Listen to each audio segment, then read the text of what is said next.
heard this story about the Migrant King, aka the Migrant Influencer, aka Lionel Moreno. In his most recent controversial TikTok video, Moreno is telling his followers to avoid living on the streets in the United States. They can, quote, invade empty homes and live there, saying under U.S. law, if a house is uninhabited, it can be seized, referring to squatting rights in our country. That video garnered almost 4 million views. Now, a federal judge has officially deported him back to Venezuela, but unfortunately, he's probably not going anywhere. Let me explain.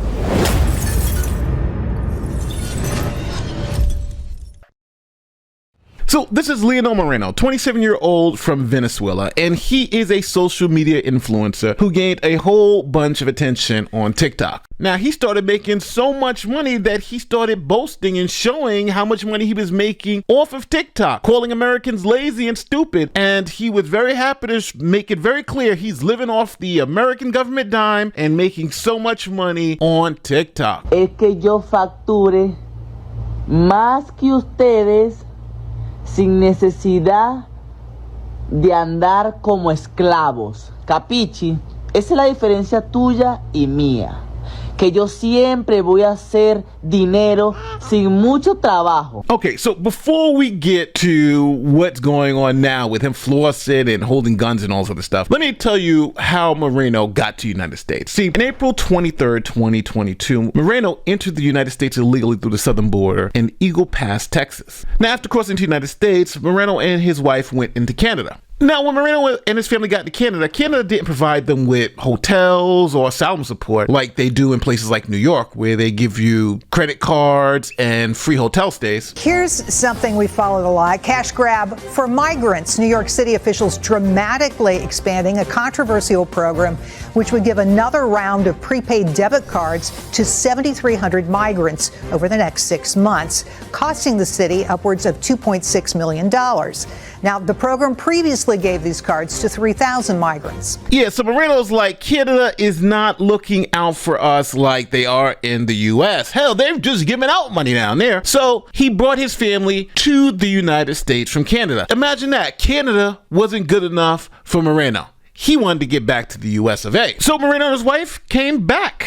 In their interview with Immigration and Customs Enforcement Service, they said that they had crossed over into 12 different countries before reaching the United States. Now, after being released into the United States, Moreno was enrolled in ICE's Alternative to Detention program. Now, this requires him to report to the Enforcement and Removal Operations Office within 60 days of arriving, and then he would have to get a hearing about his asylum claim. Now, Moreno, however, disappeared and never showed up to any of the hearings or any of the appointments. So he was deemed an illegal immigrant.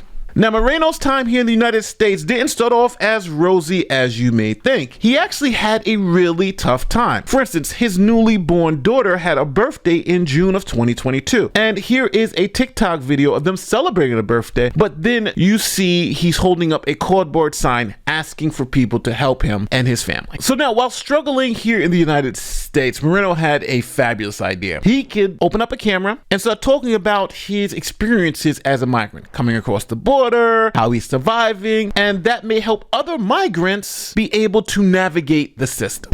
¿Cuántos más? ¿De Cuba son ustedes? Sí. All right, that's fine. Aquí acaban de cruzar un grupo aquí. Ahí están, son 3 que llegaron aquí.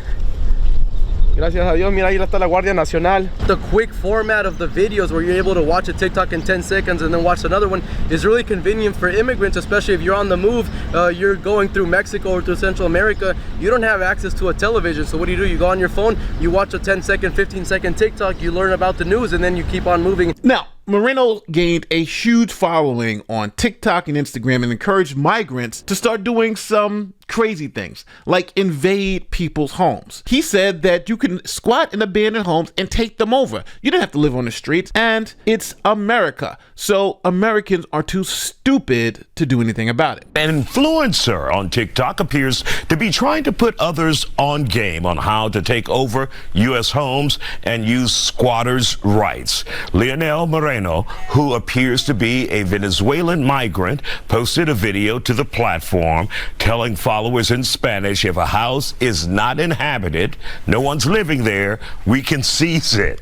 How much weight does this claim hold? Now, because we're Americans and because even if you come here illegally, we don't want you to starve on the street with your family, the government gives you benefits. They'll give you food stamps. They'll give you some money for housing. They'll give you welfare benefits. And Moreno enjoyed all of those benefits. Matter of fact, he made videos flaunting all the benefit he gets from the federal government as an illegal migrant. Moreno regularly shares on social media how he scams the system to receive money from the federal government, food stamps, and shows his social security card in posts that we've reviewed. He claims that his wife and daughter receive $350 a month from the federal government, and often flaunts the food and aid that they receive through the funding from these federal programs. Now, as you can see, Moreno is living the good life on American taxpayer dime. And we haven't even talked about the money he's making off TikTok. He was making so much money, he decided to show people how stupid the American system is. He can make thousands of dollars, tens of thousands of dollars on social media and still get welfare benefits and throw it in everyone's face because we, as Americans, are reportedly stupid. Es que yo facture más que ustedes sin necesidad de andar como esclavos. ¿Capichi? Esa es la diferencia tuya y mía. Que yo siempre voy a hacer dinero sin mucho trabajo. Then even after that, Moreno started flexing his Second Amendment rights because he was in the U.S. Now, here is where things fell apart. See, Moreno isn't a citizen, and unfortunately for him, he doesn't have Second Amendment rights. See, remember how earlier I told you how when Moreno came into the country, they gave him 60 days to check in and he didn't check in, so now essentially he was illegally here and on the run. Now, for those of you who love the Second Amendment, you know that there are two groups of people who cannot own firearms or even possess firearms in the United States. Those are illegal immigrants and felons. And on top of that, Moreno was on parole because he never checked in with ICE. So they were after him. Now, the United States has what's known as the Gun Control Act, which prohibits people on parole, like Moreno, from possessing, shipping, transporting, or even receiving firearms or ammunition. So all these pictures of Moreno possessing firearms and ammunition didn't go down real well with the feds. So then the feds said, hey, we have enough.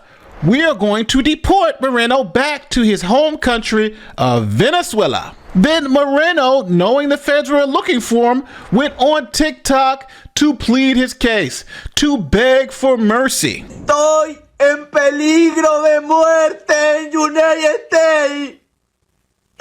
Necesito protección en Estados Unidos. Me están persiguiendo. Me han bloqueado mi cuenta y mi cuenta aparece de secciones abiertas en Nueva York. Y yo no estoy en Nueva York. Mi gente, necesito que estén pendientes de lo que está pasando. Porque mi familia corre peligro. Corre mucho peligro, muchachos.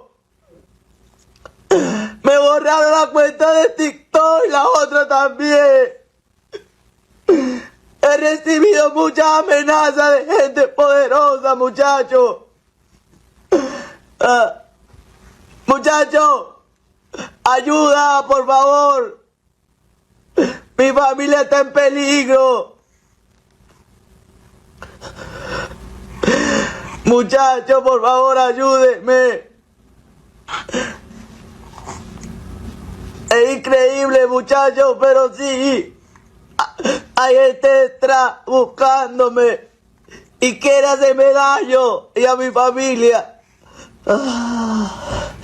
Ayúdenme, por... Now, obviously, after all this hit the news, it became a problem for the Biden administration, having a migrant screaming and yelling about living high off the government dime, making tens of thousands of dollars on social media, and giving an FU to the taxpayers who are helping take care of his family. So in March of 2023, Moreno was arrested in Columbus, Ohio after failing to appear for ICE check-ins. Now, we have to fast forward to September 2024. See, a U.S. immigration judge ordered that the migrant king be deported back to Venezuela. Now, you would think that'd be the end of the story. Moreno's going home to Venezuela, which he loves so much, and we will not have to deal with him anymore. But as you know, things are more complicated than that. See, earlier this year, President Maduro of Venezuela stopped accepting flights of migrants being deported from the U.S. in retaliation for the Biden administration imposing tougher economic sanctions on Venezuela. So we have a pretty interesting situation here where the migrant king can't be deported back to his country because they won't take him. And there's something like thousands of migrants who should be deported, who have deportation orders, but cannot be deported back to Venezuela because Venezuela won't accept them. So now, this is my question to you. What do you do with these people? Do you leave them locked up until Venezuela says, sure, we want to take them in? Do you release them back out into society and say, hey, don't forget to check in again? Even though we saw how that went before. It's a weird situation, but I think in Moreno's case, he's probably not going anywhere because the things that he was doing was so outrageous that I think they're trying to make an example out of him. But as always, tell me where I'm wrong in the comment section. Tell me if you feel sorry for Moreno and his family. If you believe this is wrong what the government is doing to Moreno, they shouldn't deport him. He should live here in America free just like everyone else. But with that said, don't forget, like, share, subscribe, do all that great YouTube stuff. And if you're here listening to my voice at the end of this video and haven't hit the subscribe button, what are you doing? You're killing me. You're killing me. My name is Nate the Lawyer, and I'm going to see you in the next one. Peace.